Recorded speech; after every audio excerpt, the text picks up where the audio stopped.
I think all people who are called leaders and who are asked to describe their leadership style, if they were able to, they've thought too much about it.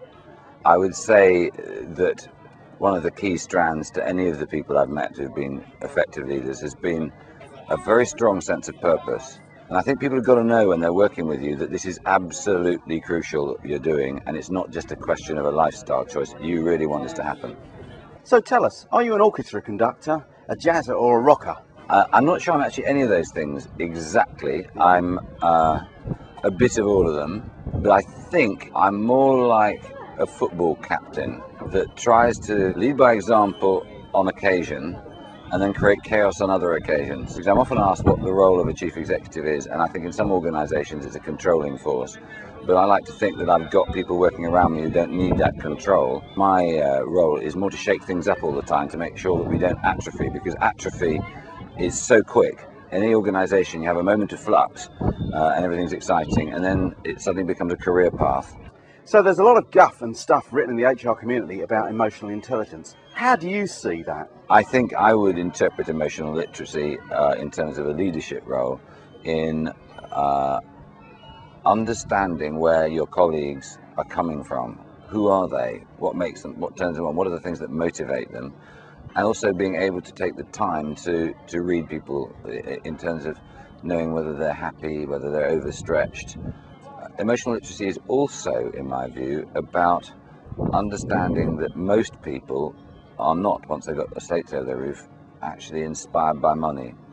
A few shallow people are. A lot of people might even characterize it like that, but it's not true. I think most people are inspired by a desire to be part of something that when they go into the pub or they meet their friends, they say, I'm working on that thing. I did that. So before the Eden Project, I understand that you had a career in the music business. How has that career helped you run this business? Surprisingly, music has taught me an enormous amount about the management of any business. And some of it's rather surprising because in Britain, of course, as you know, you tend to become a this or a that. You're a bricklayer or a lawyer or whatever, and you stay there. And the transferability of one set of skills into another area is not actually encouraged, really. No one had ever taken a garden and marketed it. So when we started restoring Heligan, I thought, how could I make this like an album sleeve? How could I make it something people wanted to possess in their memory? So I came up with the name The Lost Gardens of, and then realised that a narrative was necessary to go with that. So I talked about it being a stage on which people had led their lives for hundreds of years, unchanging. And then from that moment on, I could see that people were coming to Heligan, but seeing it through my story, and they loved it and fell in love with it. There was one day I was asked to do an advertisement for a product. They wanted something classical. And I looked at the opening bars of Tchaikovsky's Piano Concerto in B-flat minor, you know, bum, bum, bum, bum, bum. It's really famous. And I got the computer up and I was putting in the first notes of the whole thing to get the first thing. And I think I'm right in saying there's like 47, 48 instruments playing right at the start. But I was up to like instrument 46 and it was sounding like the most terrible noise. It was just, I must have programmed it wrong, I thought. But anyway, I'll do the last two things.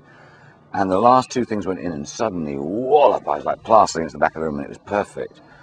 And I thought that, I understood for the first time in my life what genius was. Actually, genius. This person had conceived in their head of the different sonics that were required to create that wall of sound. But you can't get it on a piano. You can't do it on a guitar. You need all that dissonance and that big thing.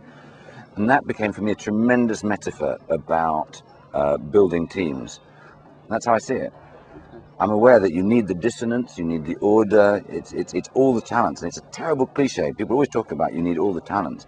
But so often people hire people like them, or they get rid of people who are a bit edgy. And actually you need all of that ferment to create a sense of rigor, to create a sense of challenge, and also great comfort when everybody suddenly goes, yes,